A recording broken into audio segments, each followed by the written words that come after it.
the pay for like the league and probably mostly around the world, like it's very glaring, like it's just not enough. I would say Peyton Perea is a very professional soccer player sounding name. Same with Charmé Morgan. So Really Nice. Really That's good to know. yeah, so you guys are doing something right at least. They have these side things and like we aren't the main focus, and it's obvious we're not the main focus. Some true talents that you guys actually have. Like you guys are some of the best players in the world. Like that's something to be proud of, and that's something that should be celebrated.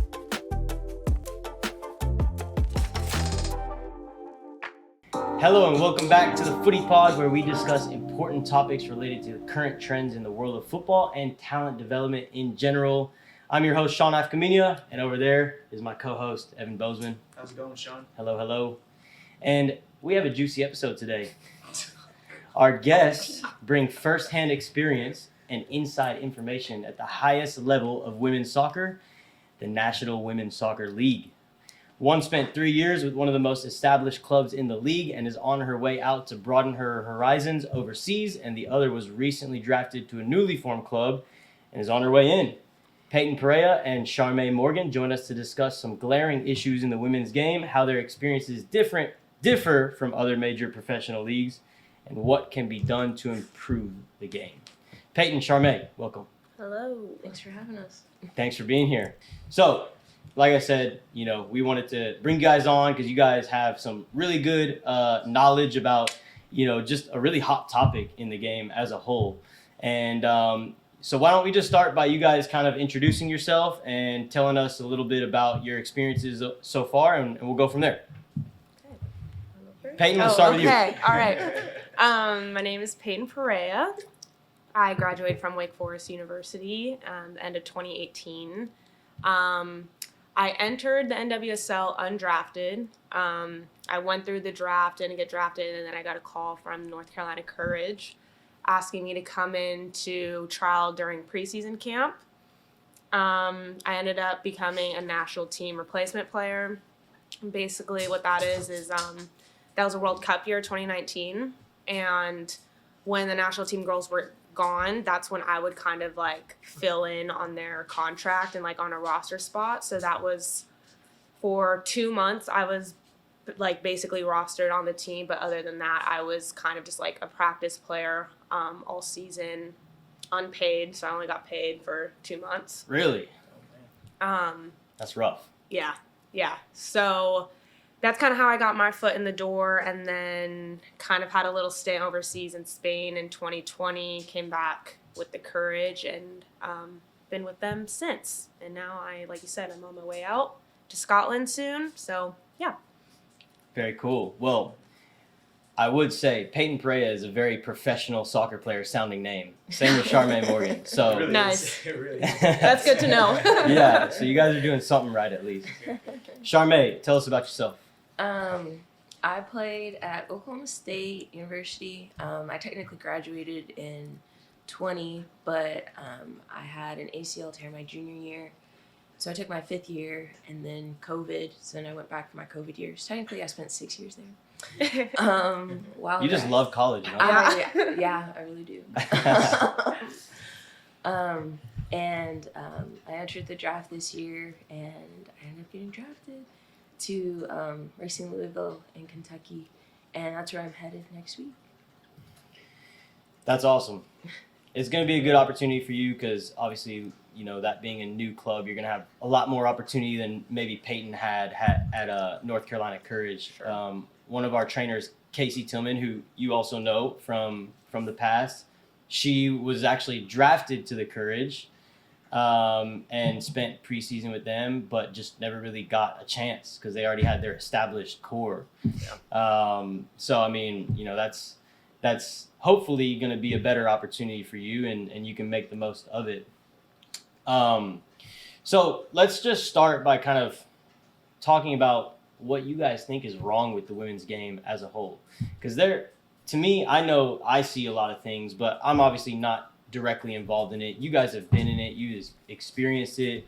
You've seen firsthand, both at the college level and at the professional level, what, is happening there. So what would you guys say are some major issues going on right now?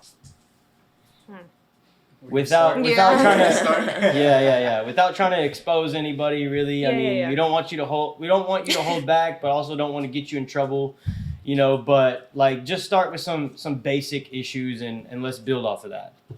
Cool. Well, first off, I think the pay. Yeah. And I know it's hard to like compare it to the men's game just because there is more money there and they have more resources and it's like it's been more established. But, and I'm not saying like we need to be like penny for penny like equal, because I know there's a lot that goes into it and like I'm not fully aware of that, but the pay for like the league and probably mostly around the world, like it's very glaring, like it's just not enough.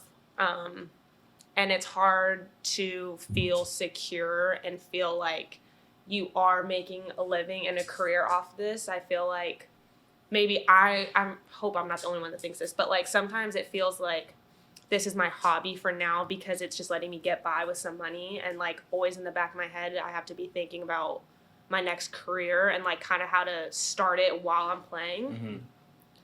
And it shouldn't be like that. Like you should feel like I'm a professional footballer and this is my job. Like this is my main source of income.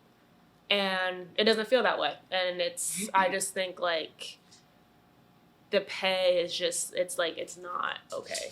It's not okay. Yeah. I mean, we had a session yesterday, the three of us, and we were talking about some of these issues. And I know you mentioned like how big of a gap there is from like what the top players are making, national team players, versus like, you know, players that are just trying to get into the league and make their way. What is like the average salary of an NWSL player? 22.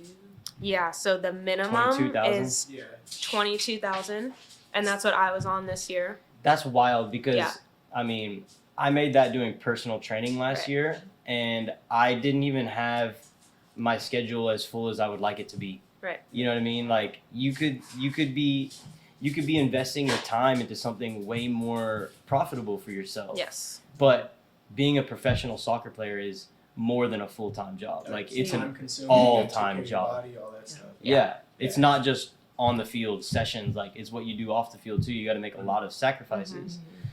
So it's literally 24/7. Like you are an athlete 24/7. It's not just the time that you are at games or at practices or, you know, promotional events, whatever. Because even like what she was saying, like with the base being like 22,000, I think in the MLS the base is, I want to say 60, 70. That's crazy. And that's like a median, I feel like, income for just Yeah. any normal type of entry level job. Right. So it's definitely at least be that.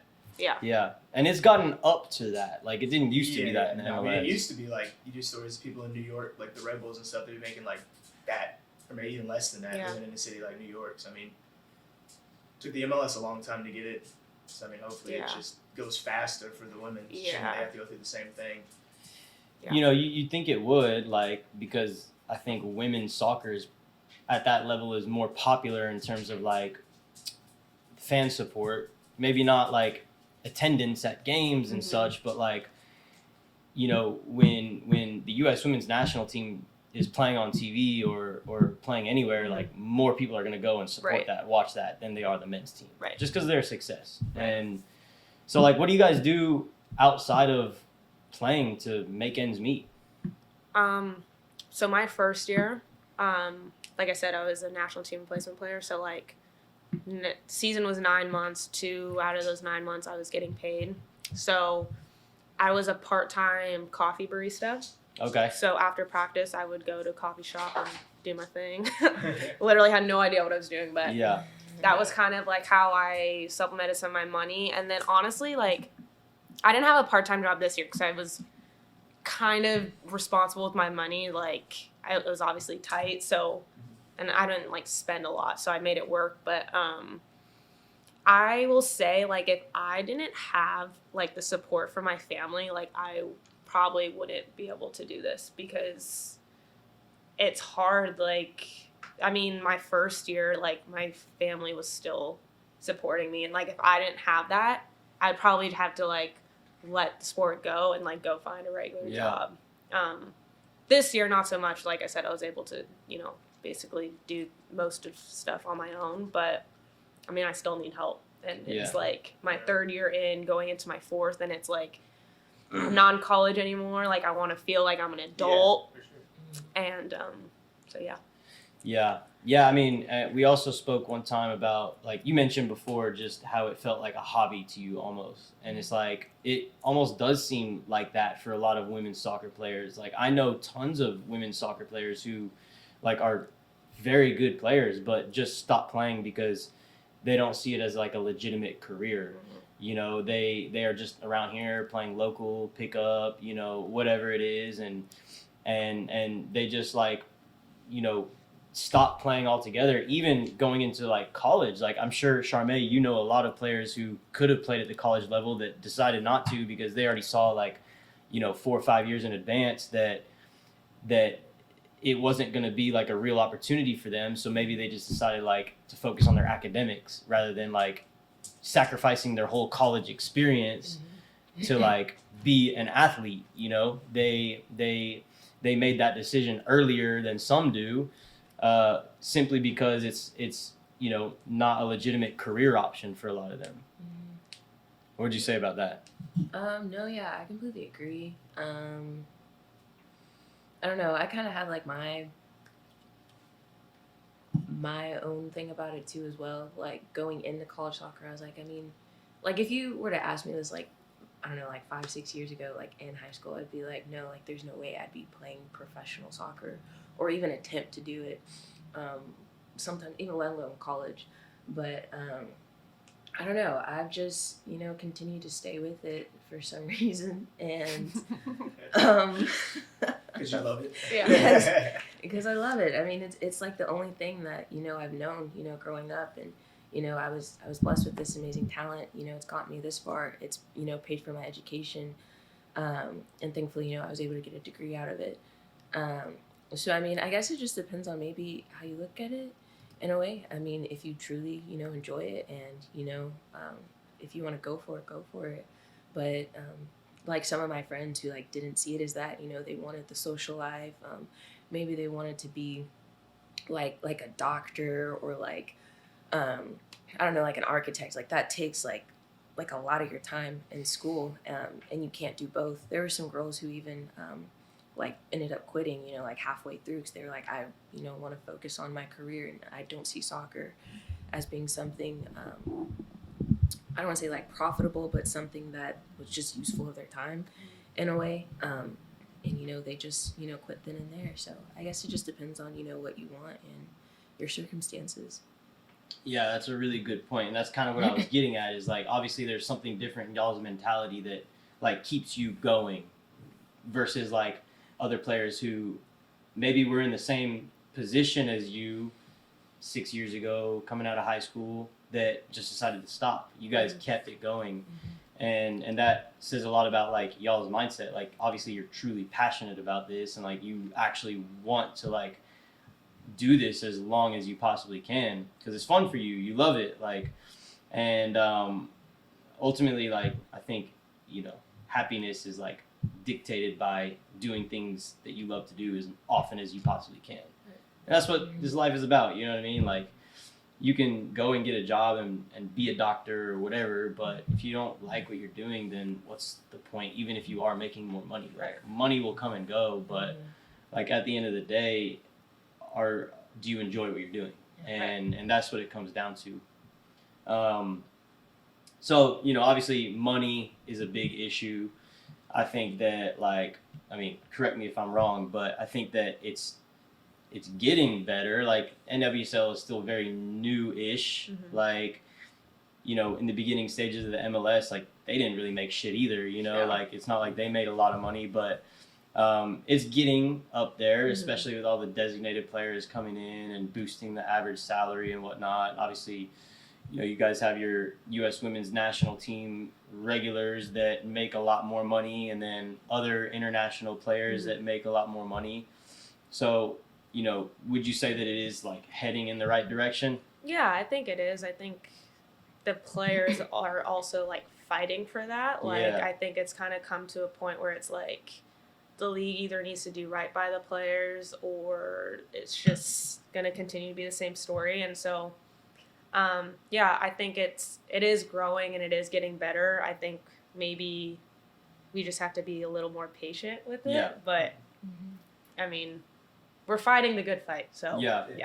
It's a shame that like one of the ways to fix it would be for players to give up money, or like for like another like maybe like a men's player to like have to give money to the women's game just to get that, because it shouldn't have to come from them. It should just come from the league itself. Right. Yeah. Type of thing. And so, because I mean, I even saw something with Wilfried Zaha. He's a player for Crystal Palace in England. He gave up, I forgot how much of his salary that year just to keep the women's team there, going. Wow. And it's like he has to do that That's to get wild. that. There's like a big problem. So that's definitely a way that I wish like if I was a male player with that type of money, I would do something with that to obviously help. Yeah. But in the grand scheme of things, I don't know if that actually helps, because then the league's probably just thinking like, oh, we don't have to fix this because these guys are going to fix our problem. Yeah. Type of thing. That's true. So it's That's just kind true. of like a weird. That's an interesting Yeah. perspective. Yeah. And then kind of like with the strike and stuff, it's like for players that love it, maybe like in your situation, like where you obviously need to make ends meet. Mhm. You're working as a barista. It's like, can you afford for the strike to happen? Right. As opposed to others, maybe they come from like a family with a lot of means, or their significant other is like doing a lot better. Maybe they're like a doctor or something like that. So it's like they can afford to maybe not play for that season. Right. But then like others, it's like for you, it'd be like your first year. Yeah. In the league. That would, Like, I don't know. It's like, That would yay, kinda I'm a suck. professional Right. that making would no kinda money. suck. Yeah. yeah. So. Oh man. Okay, so obviously like there's financial issues, but what about like logistical, like organizational issues? Can you kind of explain like some things like travel, like, the game day experience, like those kinds of issues? What kind of things are kind of sticking out right now? Well, I mean, I don't know too much about like the men's like MLS. Like, I don't know how they travel, but my boyfriend, he plays for the Bengals, and so when I would go on away trips, he would ask like, are you guys like flying charter or like whatever? And I'm like, we're flying commercial like, with everyone else, the I was general ready to give me an public. Uber. Yeah. And he like thinks that's the craziest thing. He's like, I can't believe you guys are flying with everyone else. I'm like, well, I can. Like it's so I think like that world and our world, it's like completely different. Yeah. And just like accommodations like with just like you said, like travel, and then like maybe hotels, or like I think the like national team, they're saying like their travel accommodations sometimes could be different. Like Yeah, even at that level, like I'm sure there's a big difference Yeah. between just like the women's, organization and the men's side. You know, at the national team level. I mean, I know there is, because that's the whole issue that we're having right now. Right. Which is crazy. Like, I mean, obviously, there's not going to be as much money coming into the women's side, but at the end of the day, like, it's one organization. So, like, are you taking care of the people that are under your umbrella or not? Right. And if you're taking care of one side more than the other, then that's when it becomes a problem. Right. Well, okay. So how involved are, like, I'd say, like, the club owners, directors, like, in terms of, like, the day-to-day operations? That's like another, just like based on my experience, like I said, I don't want to like speak too much into Generalize things. it, Yeah. Mhm. I think it depends where you are, like what club you're at, and how they choose to spend their time. Because I'm sure they have other businesses that they're involved in and stuff too, where it's not like their main focus. Right. But I think that might be part of the problem, that they have these side things and like we aren't the main focus, and it's obvious we're not the main focus. And I think that is part of the issue, because like if you're not seeing your owners or like your GMs or whoever's in the front office, if you're not seeing them, like you don't feel their support and it's obvious. Yeah. But I think because of everything that happened last season, like teams are trying to rebuild that and kind of do it right. I don't know if it's going to be right the first time. Yeah. Yeah, that takes time.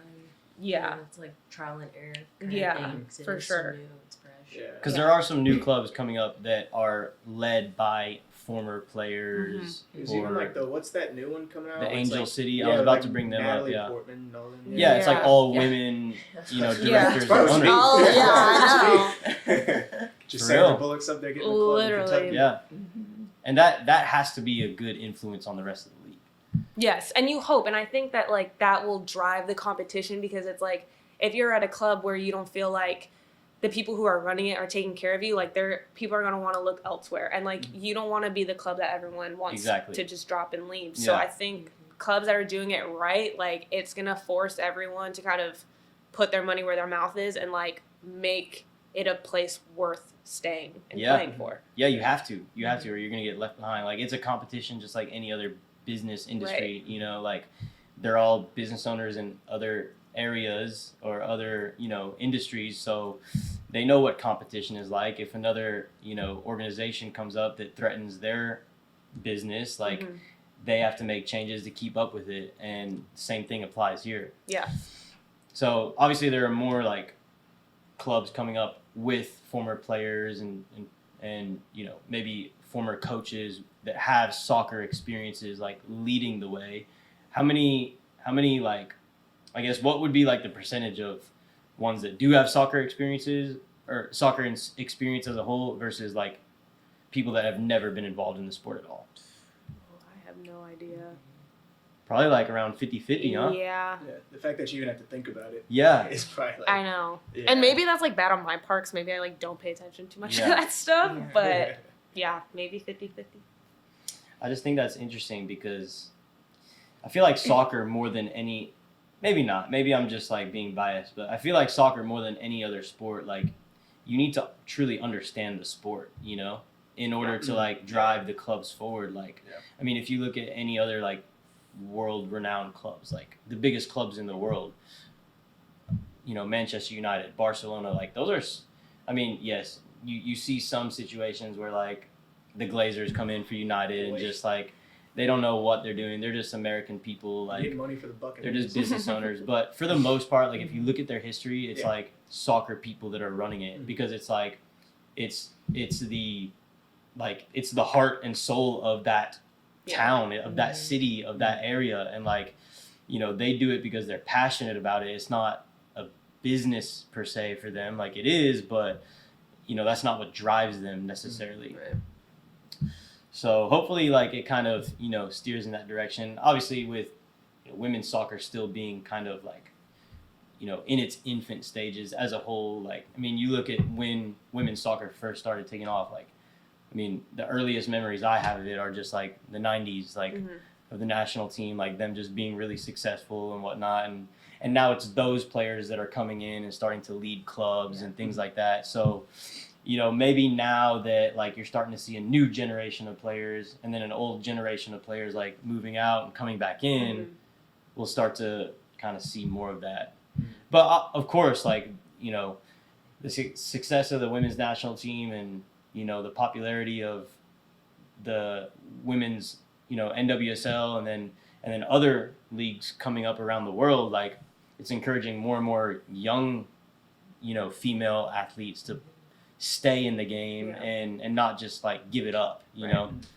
because I think at the youth level, like girls soccer has been always like one of the most popular sports, but then it gets to like high school age where they just drop off. Mhm. So hopefully that'll change. I don't know. What do y'all think?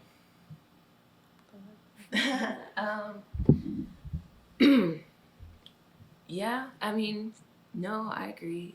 I think it's just like kind of like a mental thing at that point. Like, just whether like you keep playing, Yeah. like in high school and stuff. 'Cause that, like you said, like that is kind of like where like a lot of girls like, kind of drop off and stuff.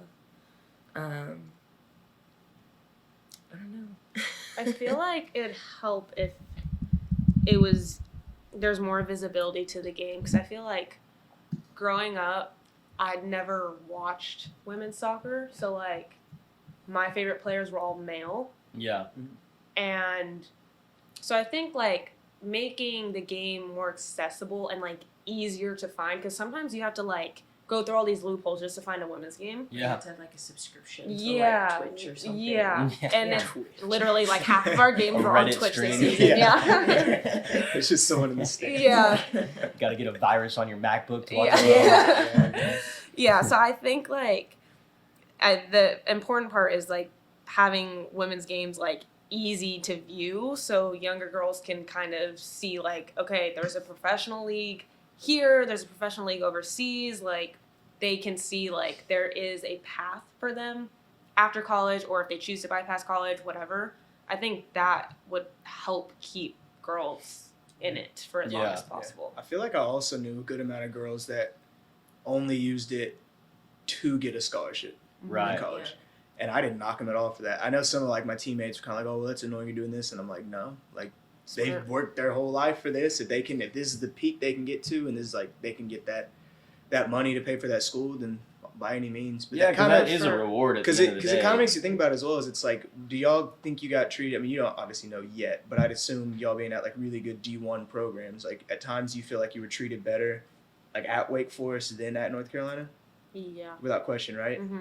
So yeah, I hope it's not the same that you see, but that's another thing that's weird to me is like, especially going to these big schools that are expensive. It's like you're getting full rides, they're taking care of you like this and that, and it's like, I know it's because the school has a lot of money from other things driving it in, but it's just so weird that you go from this level to college. You obviously, if they paid you in salary, like they took care of your tuition, it'd be a lot of money. Yeah. Yeah. And then it seems like it's just like a step down Yeah. once you get to it. It's a great segue into my next question, Evan. So, like, do top college programs or NWSL clubs have overall, like, better fan support, better stadium quality, better just organizational, Mhm. you know, experiences? Yeah. I will say the NWSL fan base is like they're hardcore. Like Yeah. they love like ride or die for the NWSL. So I think that's sick. So like I would say Cool. the fan base is better. Yeah. At least from what I experienced at Wake, which Mhm. they love the men's team, but They like love they the love the men's team. Which they're Golly. sick, they're so good, so whatever. But I'm like, what about us? We're good too. Yeah. So I don't know. Like I said, I feel like it depends where you go. But there is support for the league. It's just like attendance or just like more resources given and like pushed into the clubs. I feel like would just like make the overall experience as a player better. But like I said, it depends which program you go to, and then it also depends like which program you're at for school. Because like maybe you go to a smaller school and then you go professional, and like you feel like you're a professional. Where or sometimes like you're at a big time school, you go to a smaller club with maybe like not as many It's like a step investors or down. whatever. Yeah. Yeah. So I think it just Interesting. depends. Interesting. What do you think your experience is going to be like, Charmé? I mean, I know you really don't know yet. Yeah. Like, it's all, you know, it's going to be new to you. But I know, like, I'm what kind of was, sweating. But, like, what was it like at OSU? Because, I mean, you guys were pretty good. Yeah, we were pretty good. We didn't have, the year we expected to have this year, but the last couple of years we've been really good, brought in a lot of good talent. We had like just built like a brand new like $5 million stadium, so that kind of like drove like some traction with like fans and stuff. You mean at OSU? Yeah, at Was OSU. that like only women's soccer? Yeah, it's That was- only Big 12 is because of like Title IX. Okay, I wasn't sure. It was It's like like- the stadium. Was it track and soccer? No, it's Just purely women's soccer. Strictly, it's just. Have you seen a picture of it? Like I haven't. it's phenomenal. It's amazing. It's I'll impressive. show you a That's picture. really cool. It's really cool. It's brand new. But it took them like 10, 15 years to actually build it because Oh, wow. they were just because they were trying to like seek investors and stuff, and they just needed that support because I can't remember what year it was. I think it was like 07 and 08. Like they went like back to back like Elite 8. Like they were like a really good team and stuff, and so they were like, you guys need like a new stadium. Like they didn't have anything. Like we were like in like tents like at our fields and stuff like that. But besides that point, it was a good experience. They really took care of you. Like the ADs, they were really on board, with women's sports and stuff. And I feel like we did get some support. Things could be better, but I'm still grateful for the things that did happen, the experiences that did happen. the opportunities that did come. But yeah, I mean, I think it's mainly like just the stadium, you know, and then like just with the Big 12 and like Title IX is probably like a lot different from like your experiences and, you know, maybe some of the things that you benefited from that like we didn't have or things we benefited from that you didn't have available to you. But yeah, I don't know. I mean, I guess, I don't know, it's kind of maybe the same experience like going from like a new college, you know, environment with, you know, new fancy things and stuff, going to Louisville, who's also like new and everything. But I don't know, with like coaching and stuff like that, you know, how that, you know, goes about. Because at that level, the professional level, it's, I don't know, it's kind of like, you know, like with money, like if you have money, you have like this power. So, I mean, when you're investing in something, you know, what is that owner's relationship, you know, with the coach? You know, is it, how do you say, like, you know, are they like controlling them or something? You know, like, I'll invest this much if, you know, you play this player, right. kind of thing, you know. And I mean, I don't, you know, think that that's happening, you know, but, you know, it can happen, you know, at some point. Yeah, especially like with, you know, women's soccer and like how new it is. You know, you can say, oh, this might be, you know, a good investment kind of thing, but, you know, you just never know, you know, where people's heart is, you know, like you were talking about earlier, you know, if they're, you know, in it for, you know, the right reasons, like, you know, soccer's in their blood, like they really enjoy soccer, you know, or are they just in it, you know, just, you know, to increase their net worth or something. Yeah. But, you know, you just never know. So, you know, I'm just, you know, excited for the experience. And, you know, it's, I don't know, it's just something, you know, you just have to experience. Yeah. And, you know, it can be good, it can be bad, but I mean, it's, you know, what you make the most of it. You know, like, I'm young. I don't have any commitments right now. So, you know, I can do this. Yeah. Like, you know, why not? You know, it's an opportunity. So I'm nervous, but, you know, I'm excited. So. Yeah, absolutely. So, like, you know, you mentioned like the power and influence of certain people with money. I think there's also like a power and influence with like the women's national team players. You know, we spoke about that yesterday. How do you think that their success has kind of influenced the direction as a whole of the league, the NWSL? I think that they've definitely like paved the way. Yeah. In a big way. For sure. And using their platform and their voice. I think that that's been a really big thing these past couple years, you know, just with all like, you know, the social injustices and everything going on in the world. We have a voice, you know, you can speak on that. And just, you know, like just saying, you know, one or two things, speaking your opinion about something that maybe you're passionate about or something that really just doesn't sit right with you. You know, you have a right to, you know, have a call to action. So when something's not right, you know, someone's speaking about it, you know, it speaks to you, you know, you can, you know, join them with that, you know, say like, hey, like these women need to be paying more, you know, like that's really like unfair. And, you know, then people start to, you know, look at the league and, you know, then like, you know, all this stuff starts to come out like, oh, this is what's really been happening behind the scenes and stuff, you know, and then other organizations, you know, start to get on. I know like in Zoom meeting they were having with us the other day about the CBA meeting, like they were talking about how like the MLB is like really behind them and like people like in the NFL and stuff. So, I mean, like they have, you know, the support and, you know, when something, you know, goes wrong, like, you know, it just brings, you know, more traction to, you know, that awareness. Yeah. And it just gets the word out. Absolutely. Yeah. I think overall, I mean, it's definitely been a very positive influence that they've had. And obviously their intentions are pure, you know. Mm-hmm. Yeah. Of course, maybe in the short term, like it might have a negative impact on like some of the players who need that income to live, to survive, to continue to like focus on their career. But in the long term, like it's only going to be good, I think. Yeah. For sure. So what do you think about like, okay, let's talk about like major differences now from like NWSL versus other pro leagues. First, let's talk about other women's pro leagues because, you know, like the Women's Super League in England has recently formed, but they're going to have a lot bigger financial backing and support, you know, from their parent clubs, the men's side, than, of course, like teams in the NWSL. But there's also like the French league, you know, the Mexican league, like how do you think that the competition level here compares to the competition level in other leagues? Oh, that's a tough question. I can't speak too much just because, like, I haven't really played in a lot of leagues, obviously. But I feel... But you know players. Yeah. Yeah.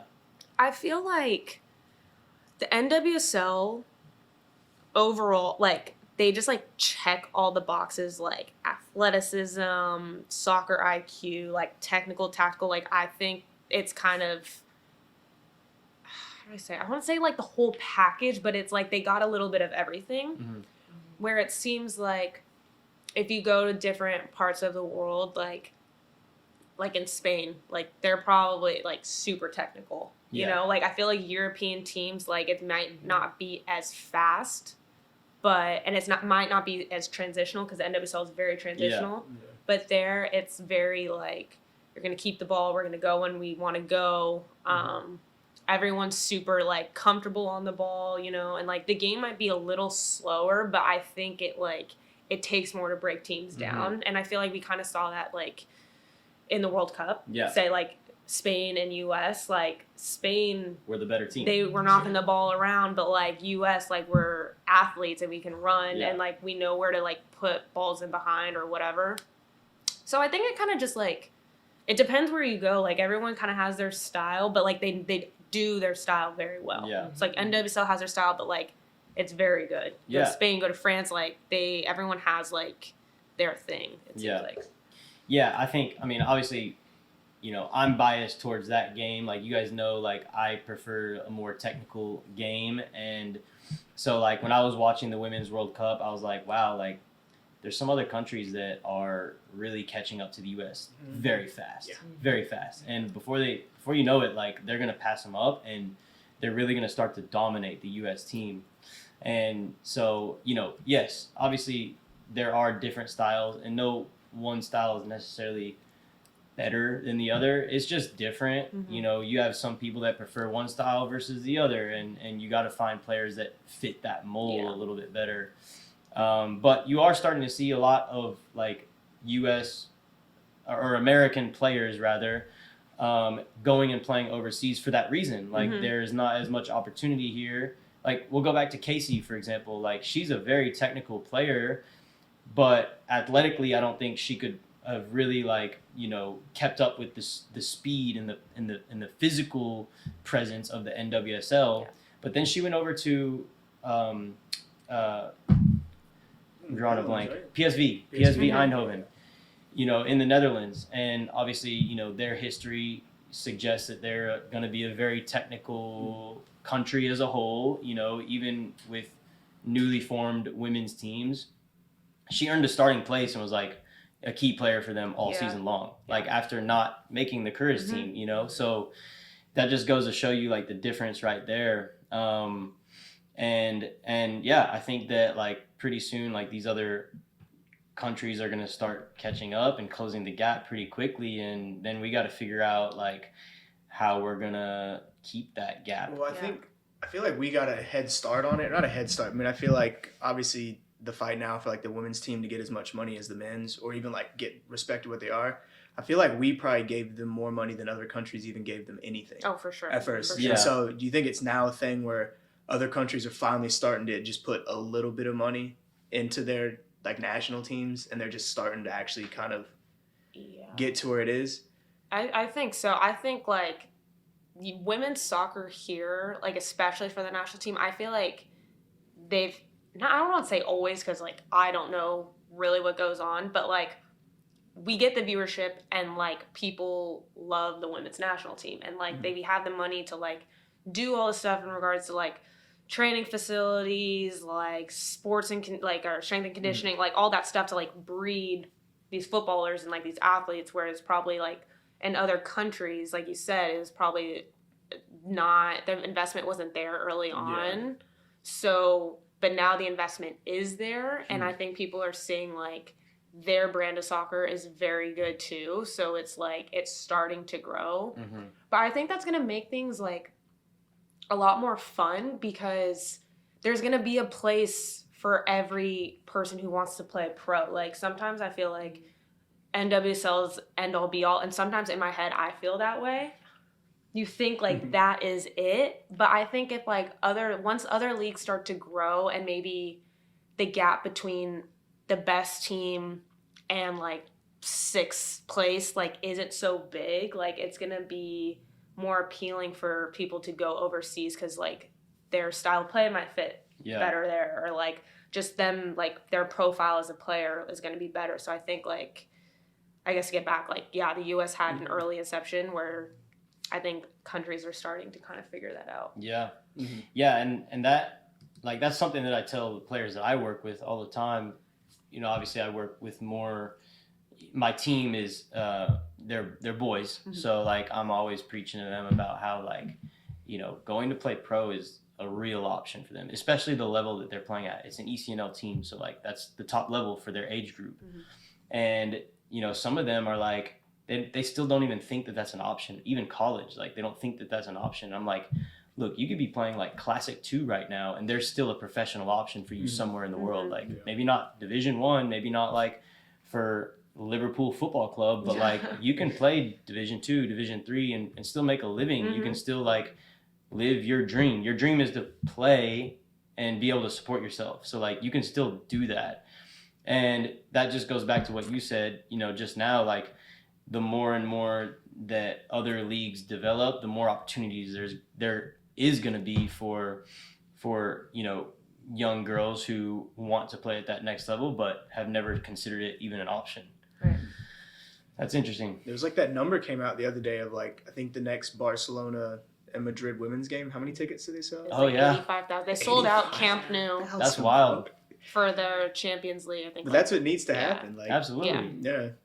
I mean, those are some of the top players in the world right there. Oh, I mean, yeah. Like, that's another thing I always thought was kind of weird as well, is like whenever they would do, I know it's just an award thing at the end of the year, like when they like the Ballon d'Or and stuff like that, it's like, you feel like even the years when the women's national team wins the World Cup or wins the Olympics, there's always like one player on there. Yeah. And I'm just like, it's usually a player from another country that wins it. And that's another thing I don't get about it is like do other countries not respect the NWSL, or is it like? Good question. I don't know. Because it's just That is a good something question. I've always thought about. Yeah. It just makes sense. I'm sure there is a little bit of like, not disrespect, but like kind of like It's Americans. yeah, exactly. Because same way that like European players consider the MLS, you know, it's just like it's a run and gun league, It's you a know, retirement league. Yeah. And that's I'm sure there is a little bit of that for sure. 85,000 tickets. That's so sick. That's so cool. That's Also going back to that, I think too, because I mean, like I hear like in the U.S., I feel like soccer is just like it's like a privileged sport in a way compared to like, you know, like other countries and stuff. So I don't know, maybe other countries might look at it, you know, the same way, and they're like, oh, you have money, like you can do all this and that, you know, pay for this, but you know, and have like these nice like grass fields and stuff and like goals with nets, but you know, they're out there like playing like, I don't know, like on like uneven fields with like dirts and rocks. Like I know like international girls that would come in like on our team, and they were like, this is so beautiful, you guys are so lucky, blah blah blah, this stuff, and you know, we're kind of like, oh, this is normal, but they're like, they're like, we don't have this back in France or like in Spain and Switzerland or whatever like that. So I don't know, maybe that's like part of it too, like just how soccer is valued here as opposed to, you know, over there. Pay to play, man. Yeah. Yeah. That's a whole nother episode. Yeah, it is. Okay, so we talked about like the competition level. Let's bring it back to the logistical side of things. Like, you know, like one major issue that I see is like the NWSL along with the MLS, they're on a completely different schedule structure. Like they play from, you know, February, March to October, the summer months. Everywhere else in the world, they're playing the opposite schedule. Like they play from September to May, and that's the way it is. So like, that's just got to be like, I mean, it's got to be detrimental for some of the players who may be wanting to transfer, because the main transfer window in the summer falls in the middle of y'all's season. Yeah. So I don't know. What do you guys think? Why is it not aligned with the rest of the world, and is it ever going to be? I don't know. I just feel like America, like we always try to be different. Yeah. So like, the rest of the world's on this schedule and we're like, no, we're gonna do this because it's different. I don't know why we do it. They're just trying to Americanize the sport and make it like the rest of the domestic leagues, NBA, NFL, MLB. And of course, you know, part of the reason, like you mentioned yesterday, is like they want to attract more fans that may be supporting those other leagues, you know, and put most of y'all's games during a time where it's not going to conflict with those other games. But I mean, I think that's like the wrong mindset. You're not going to pull NFL fans over to the NWSL or like NBA fans over to the NWSL. Like that's its own fan base. Like it's a very specific niche. You can't like try to cater to the general public. You got to cater to the people that actually like are supporting you, you know? I don't know. It just doesn't seem like it makes much sense. And it seems like it's something that is going to really hold them back unless they fix it. Like, yeah. I don't know what the solution is. I don't know why they do it. Like I said, I feel like it just kind of conflicts because everyone else, internationals coming over or like national team players, like international tournaments going on in the summer, and like we have a whole league, like we're in the thick of our season when like Olympics or World Cup or qualifiers or whatever is going on. So I think it kind of just like, it's probably really taxing for the national team players too. Like, they feel bad when they go with their national team, or they feel bad when they're like somewhere else and they're supposed to be somewhere else. I don't know. Yeah. But yeah, I just think it's kind of silly. And I think also doesn't make sense because if you want to sell tickets, you want those players there. Exactly. Yeah, it's just it's a mess. Yeah. I don't know. Maybe it's like for like traction too, because like and what you have like football, like NFL is what like August to like February, and like basketball is like same time. So I mean, what like the summertime's kind of like the like one season where like not one particular sport's playing. So like why not just throw soccer there? I don't know. Just put it at the same time as baseball, man. Yeah, nobody cares about that. Let's be honest. Like Manchester United is not going to get me to. I'll watch the Cowboys over them. Yeah. Maybe not NFL, but So yeah, I mean, obviously, you know, with transfer windows and stuff, that could present a problem. I know a lot of like the women's national team players, like whenever the NWSL season ends, they'll go and play in France or in England or whatever. But I feel like there would be more opportunity for other players to make those kinds of moves too if the main transfer window wasn't just right in the middle of their season, you know, like maybe there is a better opportunity for them overseas, but they never even really get that chance to make that move because they're tied into their team. They're committed to their club. Like for you, you're going basically in the winter transfer window over to Glasgow FC. Is it Glasgow City FC? Glasgow City, yeah. Glasgow City. And that's just a women's club. Yeah.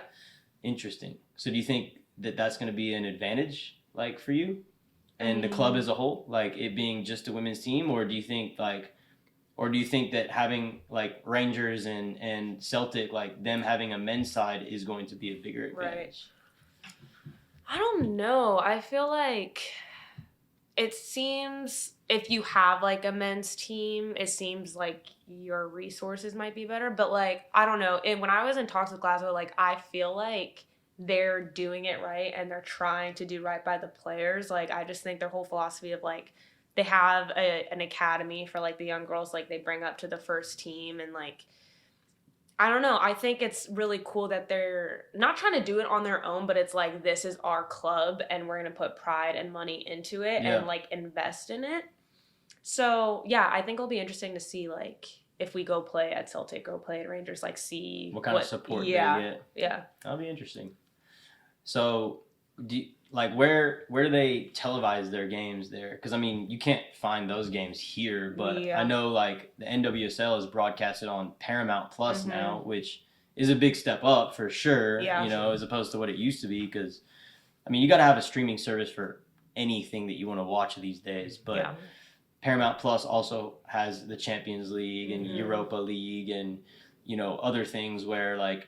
I mean, people are going to have that subscription. So having that subscription will allow them, you know, easier access to be able to watch NWSL games. But what about like those international leagues, the European leagues, like where are they broadcast? Where can you watch those games? I think there is like it's like ATA football or something. You might want to look that Can up. you get it here, or is it? Yeah, Okay. and there was like they have like the English Super League there. Trying to think, they might have like the Women's Champions League. So like there are ways to find the games. I would say that's probably like the main platform for now. It's like newer. Mm-hmm. Don't quote me on that though. I'm not Look it up 100% sure, but yeah, and I think again making it more accessible like to other parts of the world, because like I feel like even I don't know maybe big time players who are overseas because I don't see them. Right. And I don't, or like I hear their name, but I don't know like the position they play, what kind of play they are, or whatever. So I'm hoping my games will be streamed. I don't know. Well, I'll be watching if they are. So let me know. Yeah. They'll be somewhere. Yeah. We'll be able to see you, Charmé. Don't worry. I have Paramount Plus. We'll get a Reddit stream. Yeah. So let's go back to like other domestic leagues, NFL, NBA, MLB, NHL. Like you mentioned, your boyfriend plays for the Cincinnati Bengals. So like, what are, besides obviously travel, accommodations, and things like that? Like, I mean, what are some behind the scenes major differences between that and like the NWSL? Well, I mean, we already talked about pay, but Yeah. like That part is obvious. Yeah. but like a practice player. So I was a practice player, not getting paid. Okay. Practice player who gets paid. It's still gonna make like 100. No. Gets paid couple grand a week. So Decent. that is like, yeah, I mean, that's obvious. I mean, that's 6 figures a year. Oh yeah. Yeah. Yeah, it's unreal. Like you're still okay being Yeah. a practice Yeah. player. Well, I'm like, great, Making more good money job, than a lawyer. you know. But I'm That's what like, saying, Yeah. Because even like with like the WNBA, if you look at their pay, like I saw something the other day on Instagram, and it was like the highest paid player in the league was making like, I think she was like 230,000 a year or something like that. Mhm. And even to me, that's nuts. Like that, someone like that, and it was like one of the big players. Like I don't know if it was Tarasi or she might have retired a while ago. Ellen Delanadova. I don't know. I'm messing that up. But she's like literally the face of women's basketball for the Olympic team, this and that, and she's making like that much. But then you go to the other players in the league and they're on more, I'm pretty sure, than the NWSL players, but it's like to that like point. yeah, So it seems like it's the same way across like all women's sports yeah, in the US. which is just sad. Yeah. because it's just Because then I don't know if it was a couple years ago, they would show like the WNBA players, they would play like the way the season lined up is they would play with this team, and then the second the season ends, they would go to China. And the second that season ends, they would go somewhere else. And so it was like they weren't taking any time off just trying to make money. They had to like go from this league to that league to that league, and that was like a yearly thing. Yeah, and it's like it's crazy. yeah. Because like for practice, like for your boyfriend, for example, like is he making money out? Like does his contract cover his pay outside of the season too, or is he only getting paid during the season? No, it's only during the season, but like I think it depends how you live also. If you're not like a big extravagant spender, like you can make it work, no problem. For sure. So thankfully he's like smart with his money. Yeah. Yeah, Not blowing like stacks. yeah. And it's different It's now. not much to do in Cincinnati, no, man. literally. He can save there easy. But like the NWSL recently, the contract goes through the whole year. So like, whereas before it would end when the season ended, and a lot of girls would go to like Australia because that would be the league. Same thing, yeah. Okay. To kind of supplement that money. But yeah, it's like crazy because now our contract goes the whole year, so we're getting paid the whole year, so we don't have to go anywhere. But like for NFL, like they don't have to worry about. I mean, I don't want to speak for anyone, but like they might not have to worry about getting a job during the off season because like if They've they made saved, enough money yeah. during the season Yeah. where they can cover it. Yeah. Yeah. And I know like all of those leagues, there's a draft. You know, if you're a top draft pick, like you have a certain amount of guaranteed money. If you're a lower, draft pick, like chances are you're still going to get signed. And then there's a bunch of undrafted players who have to work for their, contract and stuff like that. And, I know with the MLS and obviously the NWSL, like there is a draft for college players, which to me just seems like a formality at this point. Like, what's the point? What's the point in a draft? Because nobody's got a guaranteed contract. Like maybe for top MLS The picks, MLS ones but they do.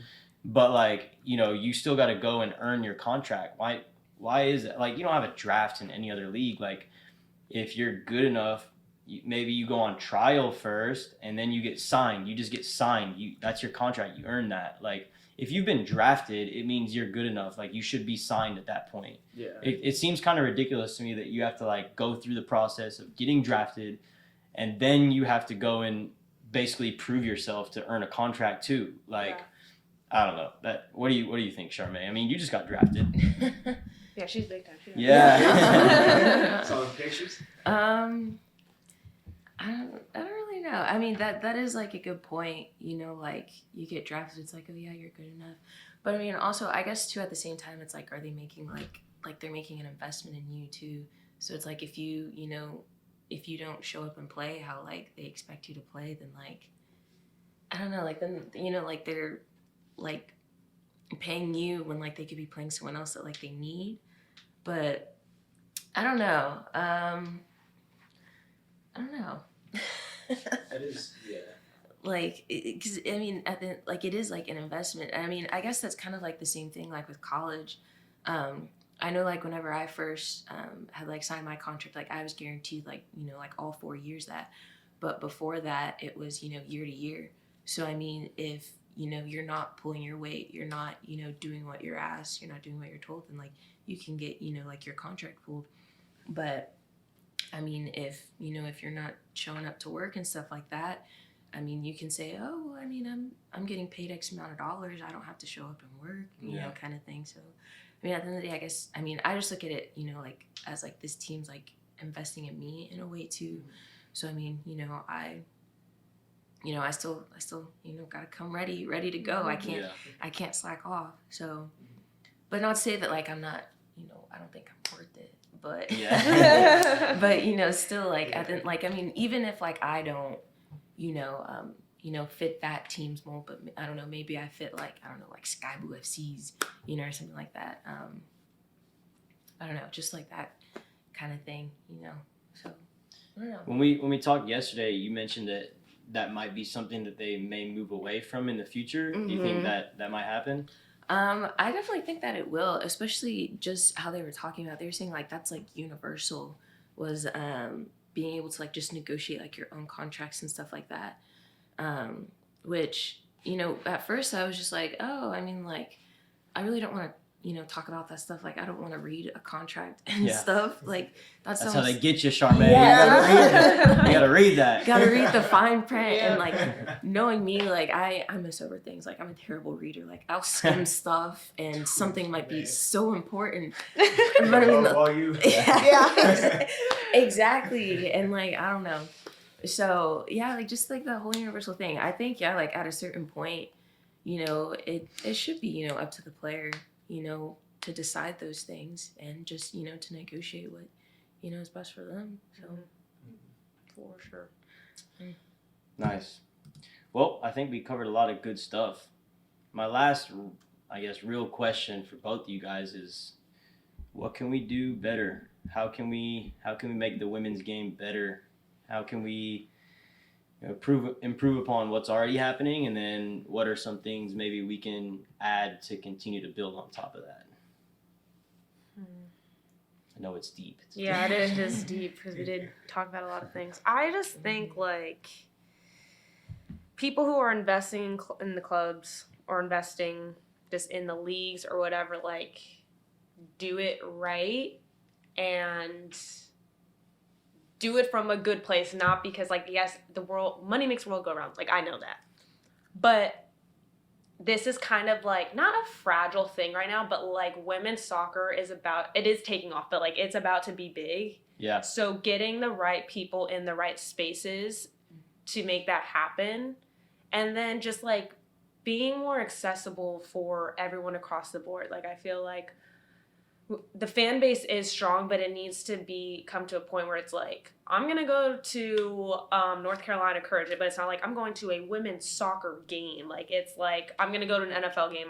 It's just like a way of entertainment. And I just think like broadening the fan base, making it more accessible to watch on TV. Like there needs to be like, I know I'm so used to saying it's on Twitch, it's on Paramount. It kind of is. But, like, Yeah. it I mean, needs- everything is kind of just online now. Yeah. Yeah. But we It's should more be like able the to- respect of, like, Yeah. on the TV. And there it is, Yeah. right? Yeah. And Yeah. it's not at like some odd hour of the day on like some random channel that only your TV provider can have. Like, you know, like, ESPN the Ocho. yeah. Let's go Valley Sports. Watch Yeah. Mavs games. What is that about?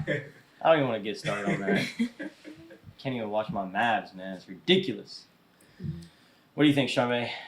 I would say probably just, you know, just people actually like respecting us, you know, like as athletes, you know, at the end of the day, like, I mean, we're not, like, obviously, like, we're not, you know, the NFL, we're not the MLB, but, like, still, like, you know, we're still doing the same thing. It just takes, you know, like, those people, you know, to support us, you know, but I don't know, sometimes, I mean, I don't know, like you said, like, just with soccer, like, being a professional soccer player, like, feels like a hobby. I mean, I don't know, it's kind of like, I don't know, it just feels weird. I mean, like It is weird, yeah. like a hobby's like cooking or like I don't know, like sewing something. I don't know, or like knitting. You know, like just something that like you just do in like your leisure time. But like no, like it's a full commitment. Like it's a sacrifice, and I don't know. I just like more people like realize that like it's no different than any other professional athlete and what they're doing. So I mean, like just why not invest? And you know, like why not take it, you know, more serious, you know? So I think just, you know, just that respect. So Boom. Mic drop. Love it. Peyton Perea, Charmé Morgan, thank you guys for your time. Thank you. It's been a pleasure. I think we had a good talk today. Yeah, Very that was good. productive. Very productive. And yeah, hopefully, you know, we can continue to watch you guys as you enter into your new seasons. Like, I mean, I'm definitely going to be watching, but hopefully people listening to this will also tune in because it's just one at a time, you know? Like, it's just, you know, with anything that you're trying to build, it's just one at a time. You just got to, like, slowly kind of, like, convert, you know, everyone and help them to try to understand better what the goal is and understand, like you said, the sacrifices that you guys are making and obviously the, you know, true talents that you guys actually have. Like, you guys are some of the best players in the world. Like, that's something to be proud of, and that's something that should be celebrated. And we will definitely be celebrating you guys as you head out into your new ventures. So thanks again for being here. Appreciate y'all's time. This was episode, what was it? What episode is this? 24? Episode 24 of the Footy Pod. Thanks again for listening, everybody. Be sure to catch us next week as we have another great guest on the show. My name's Sean Afkhaminia. What's your name? Evan Bozman. Thanks, Evan. Peyton Perea, Charmé Morgan, thanks again. thank you. Thank you. Peace.